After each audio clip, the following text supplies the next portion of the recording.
Howdy. Is it possible that atheists can be too skeptical? They call themselves skeptics, but sometimes could they take it to the limit where there's no possible way to convince these people that something actually occurred? Well, we see this in a lot of resurrection debates. So atheists oftentimes engage in resurrection debates against Christians, as we see right here with Sam Neeson and Paulogia. And there are a number of other ones that I'm going to cite in this particular video. So what I'm going to do is I'm going to take us through some examples where atheists have been hyper skeptical. I'm also going to show you what happens when an atheist is backed into a corner in one of these debates. What happens? Well, it's really interesting because they're going to do exactly what the Pharisees did in Jesus' time. So without further ado, I'm going to go to the Paulogia Sam Neeson debate and showcase an example of when an atheist is hyper skeptical. The atheist's name is Paulogia. Paulogia calls himself Paulogia as a sort of a take on the apologia, which is a reference to apologetics. And apologetics is, of course, providing a defense of Christianity. Paulogia was raised a Christian, young earth creationist, who he claims brought him to atheism because he discovered a person called Ken Ham. He claims that Ken Ham, the person who created the Ark encounter, brought him to atheism. And so he has that on his Twitter account, and he makes a lot of YouTube videos. He's got thousands of followers on YouTube. He has a lot of people supporting his ministry, if you want to call it that. And so let's see how skeptical Paul is when questioned about the resurrection. Here we go. Paul, this is from CGH, who asks, what extraordinary evidence would you accept for the resurrection, or nothing would ever convince you, ? Just want to hear his opinion. Yeah, so I think about this a lot.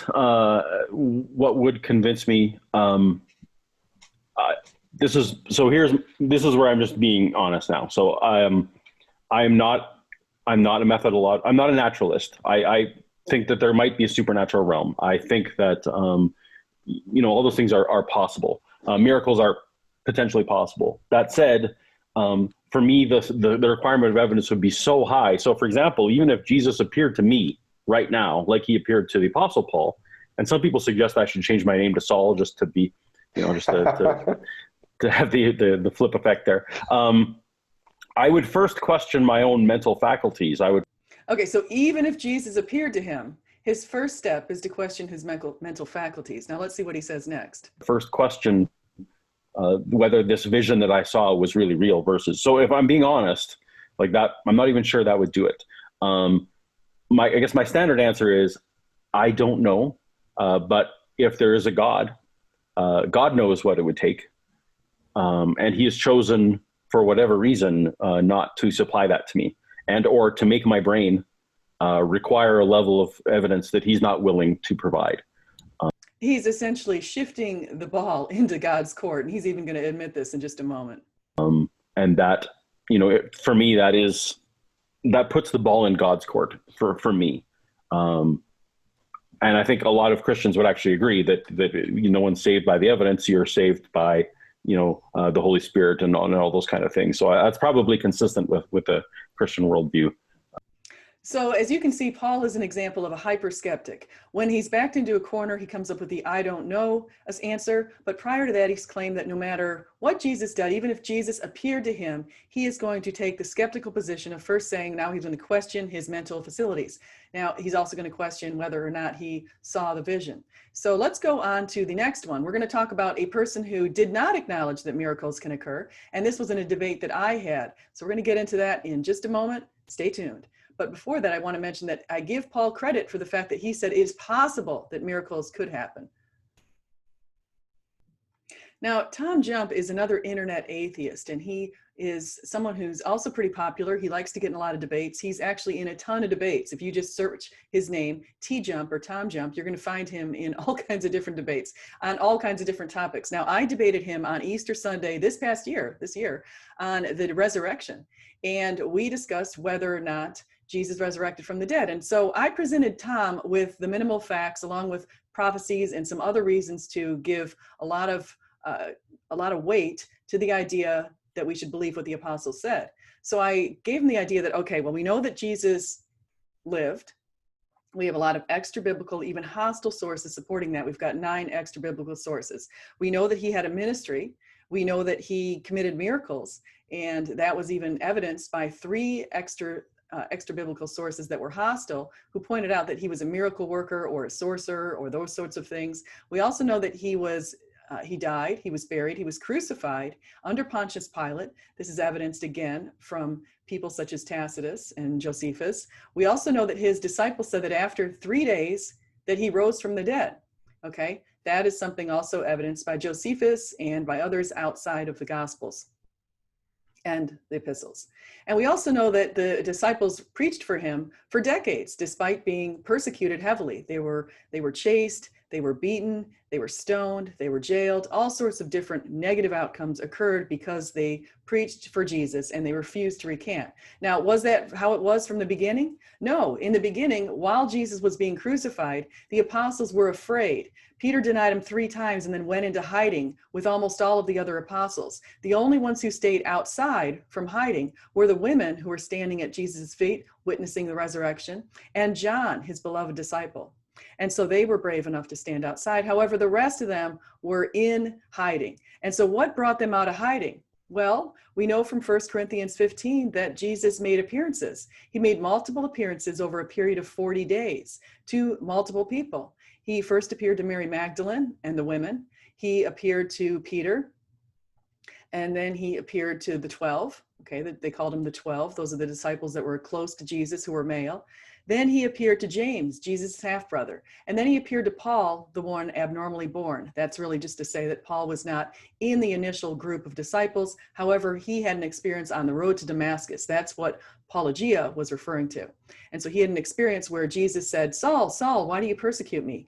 Because Paul was on the way to persecute Christians. He had just received permission from the Jewish people to persecute Christians. Paul said, who are you, Lord? He said, I am Jesus, whom you are persecuting. Paul was blinded for a couple of days.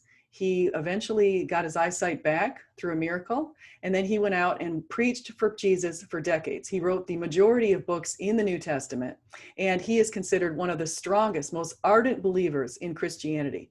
Paul was a very strong player for Christianity. So you give this evidence to somebody like Tom, and you say, Tom, what is the best explanation for this information that we have, which is supported in the ancient literature?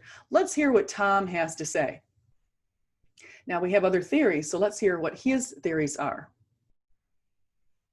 The same thing applies to the resurrection. There's no evidence of miracles at all. Not today, not in the past, ever, at any time. So Tom is right now taking what David Hume took as this impossibility of miracles idea. Of course, we do have evidence of miracles, and I've laid those out in other videos that I've made. We even have people, thousands of people over the world, who have claimed that there are miraculous healings that have occurred in their lives. And so they believe that, and they attribute those to God. So here we go. Never been shown to be anything more than imaginary. They're just people saying, here's something I can't explain, and I'm going to label it as a miracle. It's post hoc ergo propter hoc fallacy. Every single time we try to test any type of miracles in a scientific setting to show they actually are real, it fails 100% of the time, just like homeopathy and dowsing. You can't test a miracle in a scientific setting. A miracle, by its very definition, is something that's supernatural. Science is something that's natural, therefore it can't be tested. So Tom is making a category error right here. And all the other pseudosciences, there's just no basis for that. So to believe that, like, just pick the worst possible natural explanation of the account of the gospel. Say Jesus had 10 twin brothers. Okay, now do we have any ancient evidence for this assertion? Jesus had 10 twin brothers. No, we don't even have evidence that Jesus had 1 twin brother from the ancient times. There's not a single ancient source who's made this claim. Okay, so let's see what his next one is. The octuplet or whatever. And there was a mass delusion of epic proportions that... Okay, a mass delusion of epic proportions would not explain the activities of the disciples over the first few decades after Jesus resurrected. If they had a delusion, at one point they would come to realize it's just a delusion. There's no reason we should be rotting in this jail, or there's no reason we should go through the stoning, or any of that sort of thing. Also, if he goes into the mass hallucination idea, which some other atheists have posited, that's impossible. A hallucination is like a dream. You can't share it. Okay, if someone has a hallucination, it's not something that you can share with another person. Your brains don't speak evenly together. For example, if I have a dream that I'm on a vacation, I can't just wake up, tell my husband, hey, jump with me into this dream. We're both going to be on a vacation together. That is impossible. Okay, so these assertions are illogical. So far, they have no merit. Every like 10,000 people all had a mass delusion or just imagined it to be the case. That explanation is still better than miracles. I mean, miracles is that bad. It has no basis at all. So anything we can just cobble together of random natural possibilities of delusion or epilepsy, they all had epilepsy at the exact same time. I mean, really? Seriously, we again have absolutely no ancient evidence to claim that all of these disciples, all of these apostles, all of these early Christians who went through all of this hell had epilepsy. I mean, seriously, this is one of those sorts of things that when you're an atheist, you will take anything but to accept the fact that Jesus resurrected from the dead. Here we go. That is still a better explanation than miracles, because miracles has no evidential basis at all. So the miracle explanation of Jesus' resurrection is just terrible. The flat earth literally has more evidence than that, than the resurrection of Jesus, because at least we can see things on flat earth. At least they present things we can see. They have a basis of some kind. So no matter what the basis is that we have given Tom, and we've shared extra-biblical evidence, there's also tons of extra-biblical evidence from Christians. I named the secular scholars. Secular people. I can name a bunch of them, like Josephus and Tacitus and Suetonius and Marabar Serapion and Pliny the Younger. We can go through and look at all of the evidence that they have provided, or we could even look at the early church fathers, or we can look just at the Gospels. Now remember, the Bible is a book that's comprised of 66 books over 1,500 years and by 40 different authors in 3 languages and 3 continents. The New Testament is a number of books put together from independent sources that collaborate in some cases. Like, for example, the 3 synoptics have some level of collaboration, but the other ones, these people put together their books because they were testifying as eyewitnesses or people who knew eyewitnesses to Jesus's resurrection. And so now we're going to go to another example of kind of a really famous atheist, Matt Dillahunty. He gets in all kinds of resurrection debates himself. He has a channel called The Atheist Experience. And so without further ado, we're going to head over there and see what this gentleman has to say about the resurrection. And when backed in a corner, what does he do? Does he take the approach that the Pharisees did when Jesus backed them into a corner? Let's find out. And I'm going to give an example of what I'm talking about with those Pharisees coming up. So here we are with Matt Dillahunty and Dr. Jonathan McClatchy. Now, Jonathan McClatchy is an assistant professor of biology in a university in Massachusetts. And Matt Dillahunty, as I said, has a very popular atheist YouTube channel. Now, they're debating the evidence for the resurrection. Let's hear what Matt has to say. Now, again, put on your skeptic meter and ask yourself if he is being hyperskeptical or he's coming up with these sort of outlandish answers, which is what we saw in the previous video. Here we go. I agree with all of that. And like, also, yeah, genuinely. Sorry, I didn't mean to interrupt. You could also look at the prior probability. I mean, alien spacecrafts, given the hugeness of the universe, right? So the sun is 93 million miles away. The next nearest star, Alpha Centauri, is 26 trillion miles away, and there's about 200 billion stars in our galaxy and about 200 billion galaxies in our universe. The prior probability of any alien spacecraft making it to Earth is vanishingly small. Just to piggyback on what he's saying, you might want to look at Dr. Hugh Ross's book on, or books, I should say, on a lot of this kind of material, because what he's found is that the closest planet that might possibly have life forms that might be capable of producing higher forms of life is nowhere near us, because all of the planets that we've identified, we've been able to see through the Hubble telescope and to identify whether they have the proper at least 13 habitable zones.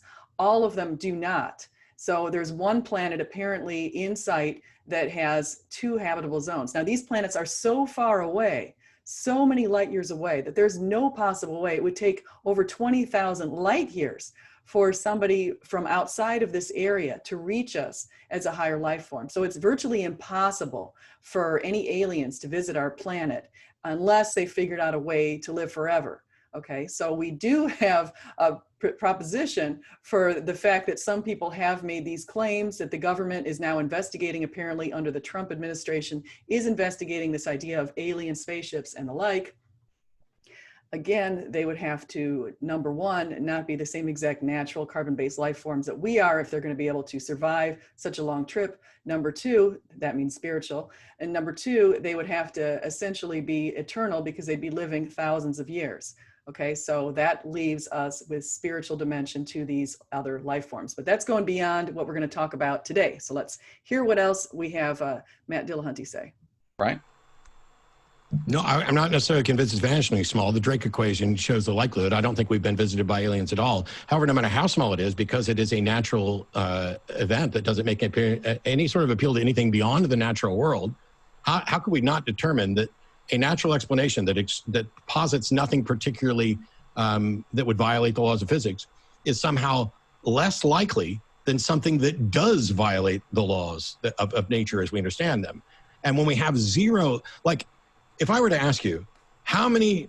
As I just pointed out, we have evidence that there's no possible way for a carbon-based life form to make it here from the distance that would be required across the universe. Okay, so number one. Number two, since we know that natural life forms cannot appear here, from the natural evidence that we have, therefore, if any life forms did appear here, they would be, number one, supernatural, and so they would not fit into Matt's natural categories. Resurrections, not just I had a heart attack and somebody used the paddles, but like, boom, we're going to call you dead. We're going to bury you for a couple days and then you're back. How many of those have we ever scientifically verified in the entire history of the world? The bottom line is that we have verified that there have been near-death experiences. Many doctors have verified it. But the big question is, this is the clincher here, is nothing like this has occurred after 3 days. Okay, the dead body stays dead for 3 days and it's not resurrected.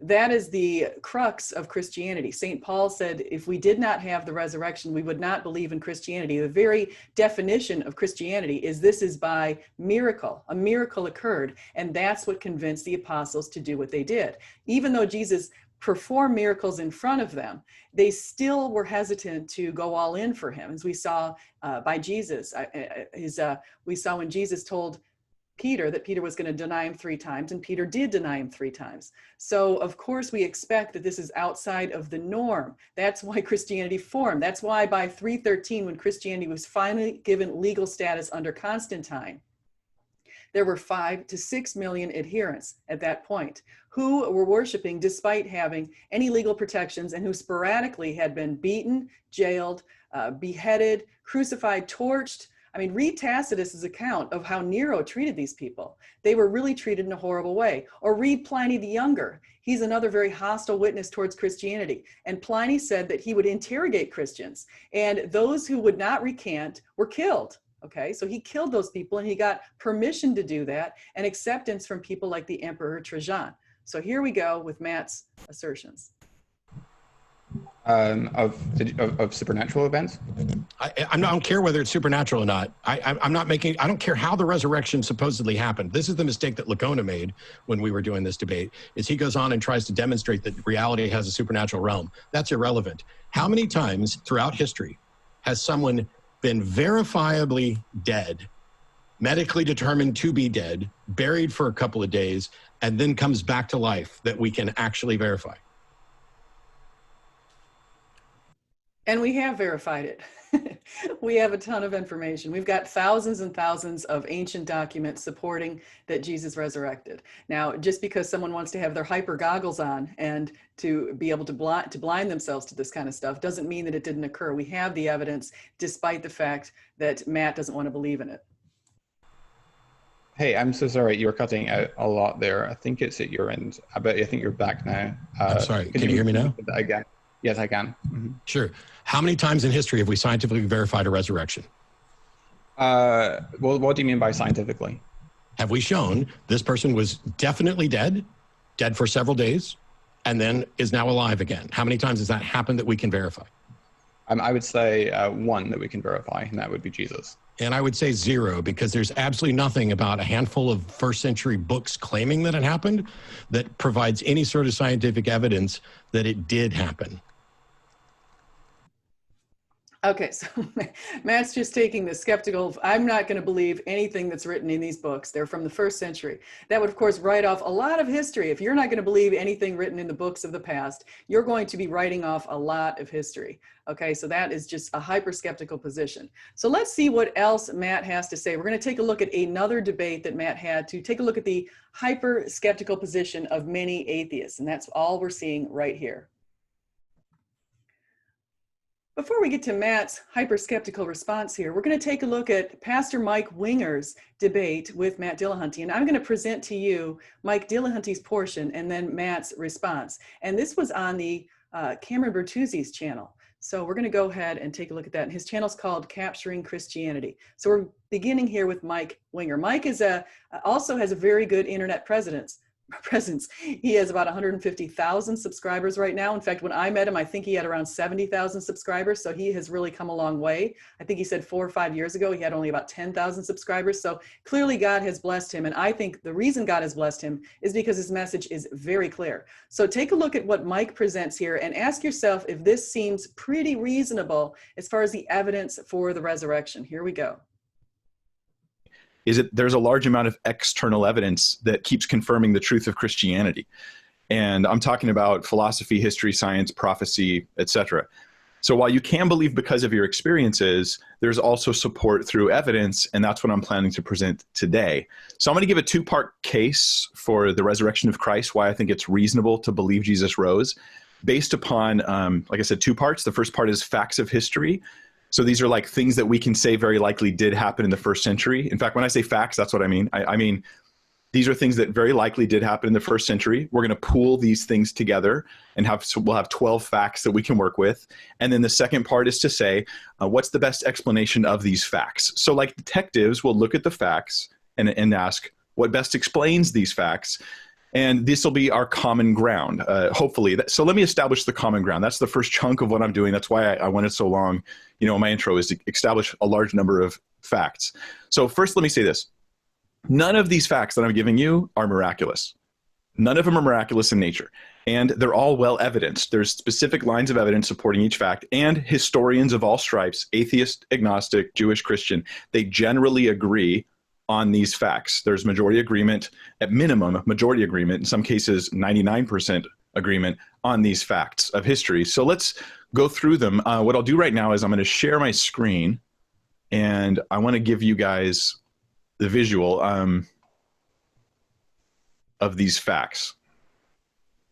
There we go. You should have it on your screens now. Here's the 12 facts. I know you can't read that, most of you, but I want you to have it as a screenshot. You could slow down and read them.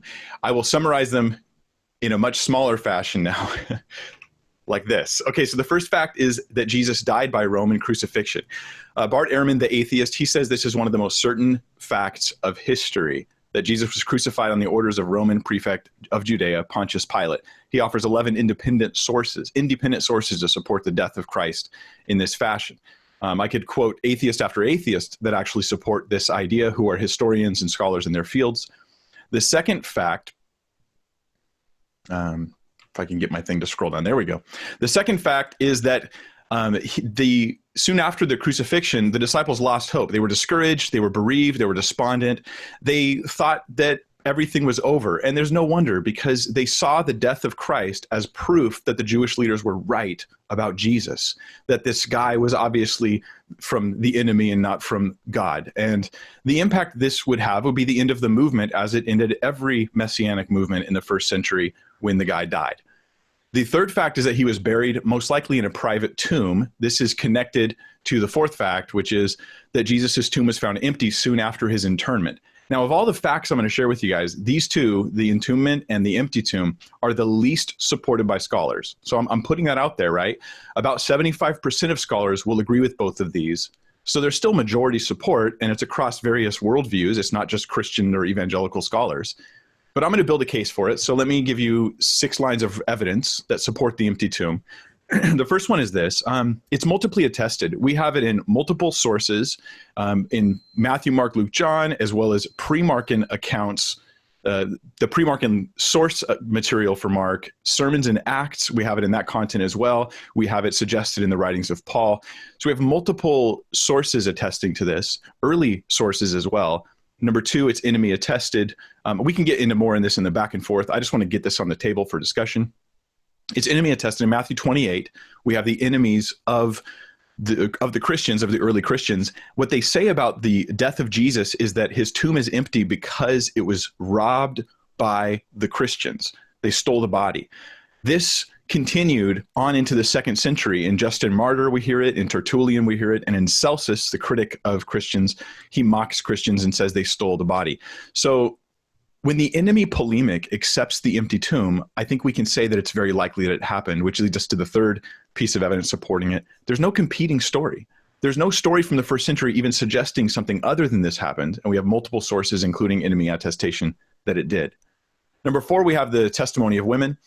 This is more impressive to those who studied history more because it was embarrassing back then. The first people to proclaim the empty tomb were women, yet women were not good witnesses to Jewish or Roman people at the time. So it reads like real history. The women are part of the story because they couldn't get them out of this story. So embarrassing or not, they had to include them in the story of the empty tomb.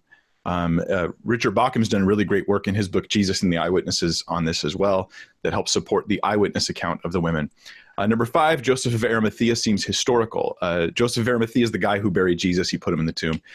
He's a member of the Sanhedrin, so he would be known to the people of the time. He's multiply attested in Mark, John, and Luke.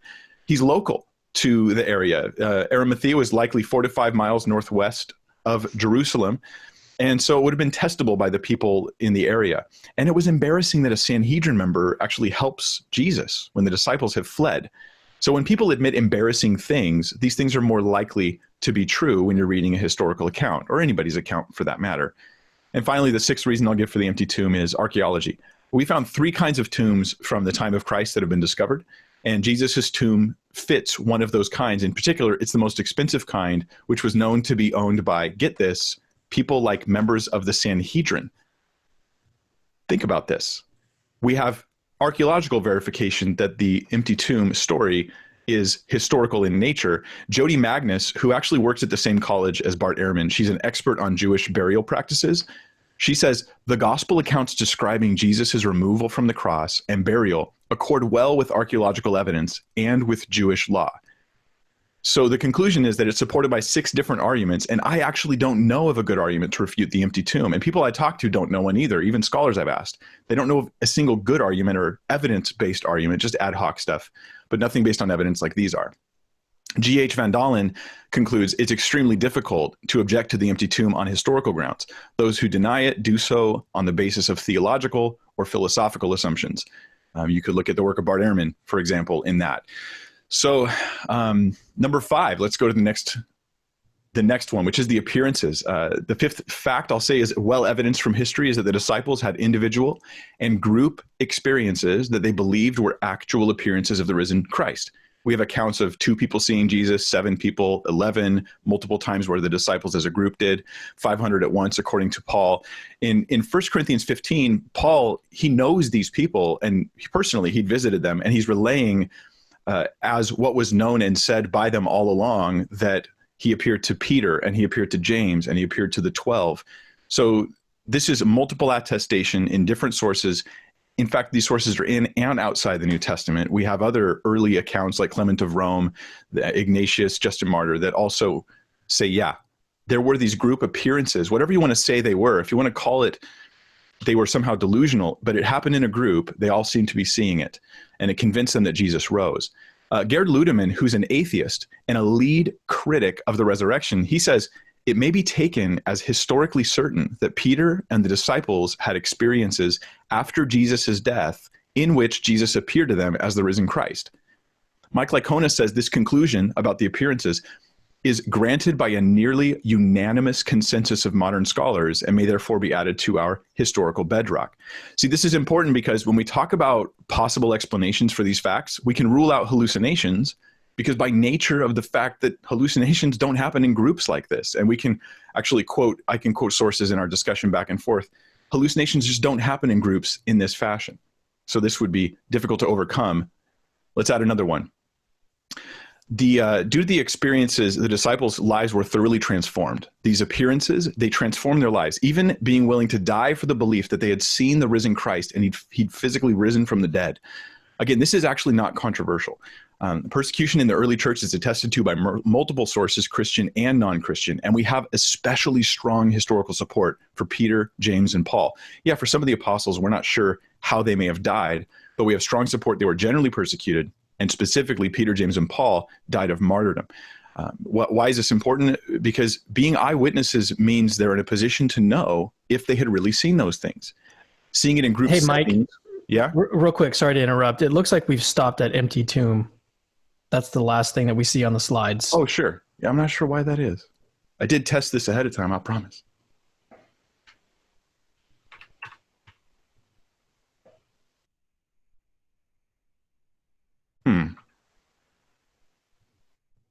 Well, there you go. There you go. There you go. Don't ask me why that happened. I'm just going to put them all on the screen here, and then I'll that way I don't have to worry about that happening. Okay, so what did I end off here? Sorry about that. Okay, their lives were transformed, and their persecution seems to indicate that they were just being sincere, right?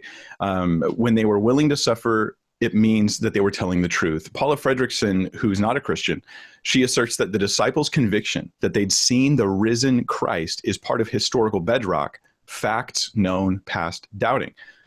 They really weren't lying. They really believed that they'd seen the risen Christ. Now, facts 7 and 8 on your screen already are related to the apostolic proclamation of the resurrection that began very early when the church was in its infancy. So that's the word early there. And then number 8 is the word Jerusalem. The disciples' public testimony and preaching of the resurrection, it took place in the city of Jerusalem, where Jesus had been crucified and buried shortly before. These two are actually, they're well evidenced, but they're uncontroversial. I'm not going to try to explain everything in the brief time I have. I'm trying to make my opening as quick as possible so we can get into the meat of our back and forth. But these two, early in Jerusalem, they help rule out the idea that this was later legendary development, or that it was simply a lie, when the stuff these guys were claiming was readily testable by locals living right there in Jerusalem. And then number 9, the gospel message centered on the death and resurrection of Jesus Christ. This is the center of the gospel message. That's that word central on your screen. This is just to say, it hurts the legend theory. Remember the negative impact the crucifixion had on Jesus's followers? We actually have support on this from Tacitus, who says that when Jesus was crucified, it temporarily shut down the movement. And then it suddenly exploded shortly thereafter and spread throughout the known world. And this is from a non-Christian historian. We're getting this data. So this is what would happen. But you'd expect the movement to die, but it suddenly explodes.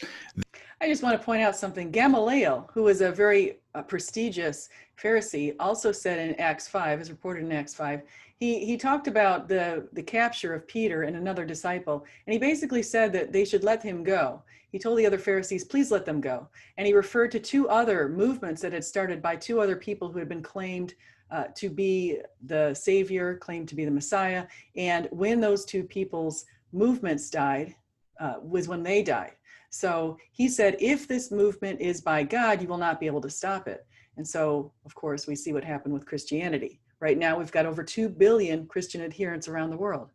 This hurts the legend theory because some think the church started the belief in the resurrection, but the evidence from history seems to indicate it's belief in the resurrection that started the church.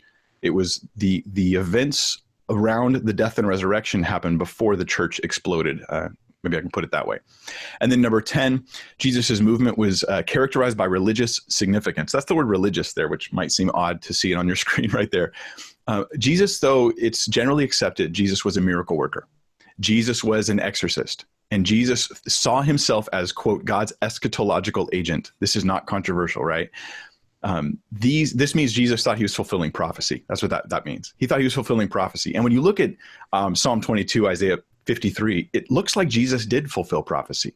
I mean, just read them on their face. I've read Isaiah 53 to people, and they thought I was reading from the New Testament. It's remarkable. And the specific points of these prophecies relate to the confirmed facts of history, the death of Christ. So what I'm saying here is if you're going to say, okay, fine, Jesus rose, but don't tell me God did it, I'm going to tell you the religious context in which Jesus died and rose indicates that it was God who did it. And we can talk more about that in the discussion back and forth. Number 11 is James. Oh, and I don't have on your screen Paul, but I'll put him up there in a minute. James was the brother of Jesus, and he was a former skeptic who did not believe in Jesus when Jesus was walking the earth, which is embarrassingly admitted in multiple places in Mark as well as John. However, after the resurrection in Acts 1:14, he's with the apostles. He's there gathered together. He becomes a leader in the early church. He actually becomes an apostle. And in 1 Corinthians 15:7, Paul, who knew James and met with James, he declares that James saw an appearance of Christ and that this is part of the bedrock foundation of Christianity. Gary Habermas, an expert in the historical Jesus studies, especially around the resurrection, he says that the majority of critical scholars writing on the subject grant the conversion of James as a result of what he perceived was a post-resurrection appearance of Jesus to him. Mike Lycona says there's a significant heterogeneity within this group that includes atheists, agnostics, cynics, revisionists, moderates, and conservatives. So this isn't such a controversial claim I'm making here. I'm just saying that yeah, it happened. All right, so I should have Paul on your screen there. I'm not sure why I can't get that, but I'll put Paul up here. Number 12, within a few years, Paul, also known as Saul, the church persecutor, he becomes a Christian due to an experience he believes was an appearance of the risen Christ. We have Paul's own testimony for this in the epistles, and he suffered greatly for these things. Now, these facts that are on your screen, none of them are miraculous. They're all well evidenced. They all have majority support across scholars of differing worldviews. This should give us a good, reasonable common ground for what happened in the first century. You have 5 minutes, just let you know.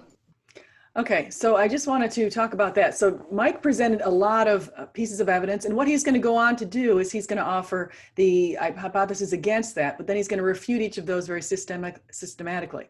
And so he's going to do that. And so then Matt is going to come up with his response. But before we go to Matt's response, I want to comment on his Psalm 22. So I'm going to talk about that in just a second, and then we're going to go to Matt's response. When Jesus was on the cross, he called our attention to Psalm 22. He said, my God, why have you forsaken me? Those words are in Psalm 22:1. Why are you so far from saving me, so far from my cries of anguish?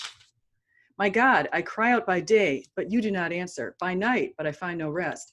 Now, why had God not answered Jesus at this point is because Jesus had taken on the sins of the world. God's completely without sin. And so God could not be with him at that point. In fact, that's the time when Jesus referred to God as God. Previously, he referred to God as Abba, or Father. Now, I'm going to go ahead a little bit and get to this point where it says, do not be far from me, for trouble is near, and there is no one to help. Of course, he's sitting here on the cross saying that. Many bulls surround me, strong bulls of Bashan encircle me. Roaring lions that tear their prey open their mouths wide against me. I'm poured out like water, and all my bones are out of joint. My heart has turned to wax, and it is melted within me. My mouth is dried up like a potsherd, and my tongue sticks out to the roof of my mouth. You lay me in the dust of death. Dogs surround me, a pack of villains encircles me. They pierce my hands and my feet. All my bones are on display. People stare and gloat over me. They divide my clothes among them and cast lots for my garment. Now this, of course, happened at the crucifixion. Jesus' enemies were surrounding him like dogs or like bulls. But let's go back to this idea of the bulls of Bashan. What is that? What's Bashan? Well, Bashan was a region that was located around where the Mount Hermon is. Mount Hermon is one of the highest mountains in Israel. It still stands today. People ski on it today. It's actually quite a beautiful place from what I can see on these pictures I found online. I've never been there. But this is also a very evil place in the history in the ancient times. So one of the reasons I say it's evil is because that is where the gates of hell were considered to be. Now, Jesus, when he appeared and transfigured to Peter, James, and John, he appeared to them on a high hill in Israel, and many scholars, such as Michael Heiser, have posited that that high hill is Mount Hermon. He got up there in this area, which was considered the headquarters of demons and the headquarters of the fallen spirits and the headquarters of the spirits, the demon spirits of the Nephilim. He got up there and he brought light out there when he transfigured with Elijah and Moses in front of his disciples. and brought light onto the darkness of Mount Hermon. When he came down to the bottom of Mount Hermon, what's really interesting is he immediately encountered a boy who was demon possessed. And of course, again, I said lots of demons were surrounding this area. He was able to eliminate that from the boy. He got rid of the demon. And in another verse later on, we see that there was a pack of pigs around there when there was a legion of demons inside of a man in that same area. And so when they begged Jesus to let them go into the pack of pigs, he allowed that to happen, and the pigs ran into the water. In other words, what I'm trying to say is Bashan was a very evil place, considered sort of the headquarters of Satan and his demonic forces. And it's also considered sort of a wilderness area, a scary area, and it's still around today. So when Jesus referred to the bulls of Bashan, he was referring to the evil spirits within people who were shouting at him, taking his clothes, and he also referenced that they had pierced his hands and his feet. Now, note this piercing. Sometimes they might refer to it as boring, and some people have tried to discount that as far as how the allusion to the resurrection and the piercing. But note that this psalm was written 1,000 years before everything occurred by King David, before the crucifixion had even been invented in the 4th century BC by the Persians. So what we're going to do right now is I'm going to offer Matt's response to some of this. So Mike, as you saw, presented a really strong case. In fact, I think it was probably one of the best cases I've seen for the resurrection presented by anybody. It was very clear. Anyone can understand it. It was well put out, well thought out, and he had lots of different sources. So we're going to take a look at Matt's response. And this portion of Matt's response sums it all up. Sources from anonymous authors. Now, he likes to make the claim that there are anonymous authors to the Gospels. However, lets us note, there's not a single ancient source who's claimed that the Gospels were attributed to anyone other than Matthew, Mark, Luke, and John. I've made prior videos on this. I've talked about all of the church fathers who associated the Gospels with those men. And so to claim that they're anonymous is to make an assertion that's without any sort of ancient merit. Now, I'm often asked what would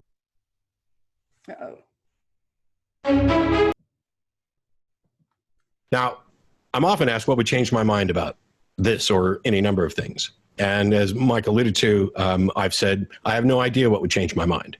But when he was talking about it, now, consider this. What would change your mind? Now, if someone were to ask me what would change my mind about Christianity, I would look at the core tenet of Christianity, which is the resurrection. And I would say if you could provide evidence that the resurrection did not occur, that could change my mind if you provided solid evidence. However, as I've looked into the evidence for the resurrection, it just keeps building and keeps getting stronger. And so the more you look with an honest heart, and an honest soul and an honest mind, you're going to find lots of evidence for the resurrection. And to say that there's nothing that you could figure out that could bring you to believe in something, there's nothing that you could be given that would give you any evidence that would believe, well, that seems like you're discounting the evidence. It seems a little hyperskeptical, but let's see if he can redeem himself by not being hyperskeptical.